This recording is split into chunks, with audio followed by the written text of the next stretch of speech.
feel for loose leash walking. Some people might be able to start on this step. It really just depends on your dog's perception of the outside world, and have you worked through some doorway things? Is your dog exiting calmly? If your dog's doing all those things already, then you can skip to this step. Today we're going to practice walking back and forth up and down the sidewalk. I'm not going to go for a full-on walk. I really want to see how he handles just walking, a little bit at a time, and we're going to add on distance with each repetition that we do. But really what I'm looking for is, does he ever speed up where he's going to get to the end of the leash? I'm not looking to keep him in a heel or keep him next to me. If he does, great, I'll go ahead and reward that. But if he gets to that point where he starts to get like a trot going, where I can tell he's gonna get to the end of the leash, I'm gonna stop, become a tree. And as soon as that pressure hits, as soon as he gets to the end and he feels that jolt, I need him to make the decision to loosen that tension. Instead of pulling on and forward, I want him to realize he has to turn that off. He has to either step back, stop, come back to me, whatever the case, and I'll reward him for that. So if you do see me stopping and then he stops and he comes back, or he just stops and turns his head, I'm going to mark with a yes, and then I will reward him, which will ultimately lead him to coming back to me. So that's kind of the pattern or the habit that will end up happening, is that when he gets to the end of the leash, he will start automatically coming back this way.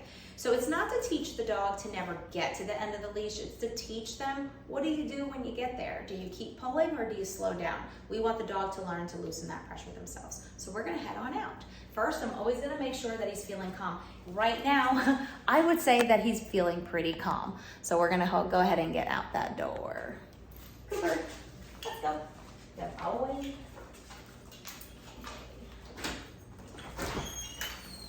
Yes, good job. I like to always check that he's still taking food, that he's not so alert with the outside world that he's not even hearing me mark.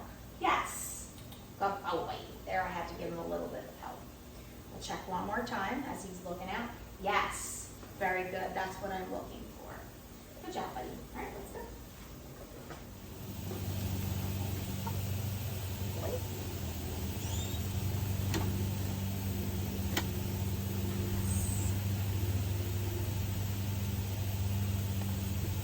He's just watching a truck pulling out of someone's driveway. Yes, good boy. Yes, a good boy.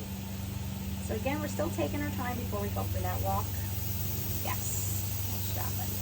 Let's go.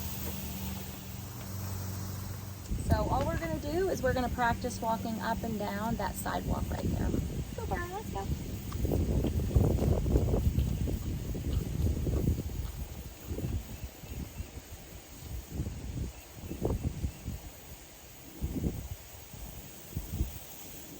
Good job, buddy. Very good. Yes, good boy.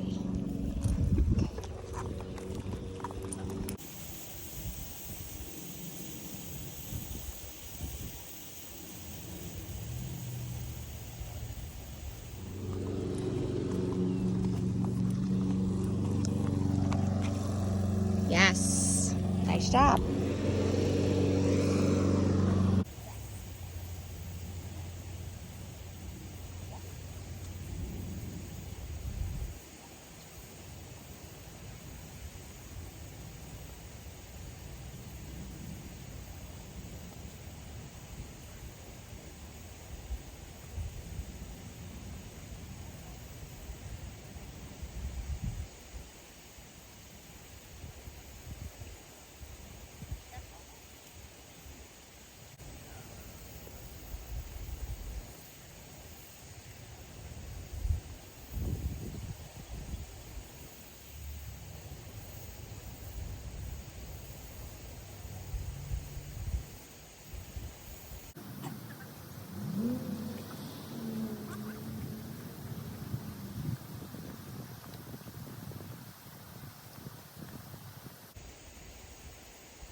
know, for him, he did a really great job of keeping this leash loose. He does enjoy just kind of being with me, so being next to me is kind of rewarding for him, but it's not like that for every dog. So you might not get such good results on the first time, so keep working through it. Every day we're gonna add a little bit more distance. For him, it's going to be less about keeping this leash loose because he's already doing that, and more about helping him feel comfortable with the stimuli that's outside. And for him, most things that scare him are going to be humans. So I never want to just keep advancing towards those humans. I want to take our time. I want to reset. I want to go back to start. I always want him feeling comfortable when we're practicing walking, so he never attaches a nervous energy to the activity, which would make him feel that way before we even get out the door. So take your time with it. There's no rush. If you have 30 minutes for a walk, it is okay to repeat the same areas, which is adding in a little bit more each time for that full 30 minutes. Don't rush it. If you have any questions, let me know. Bye.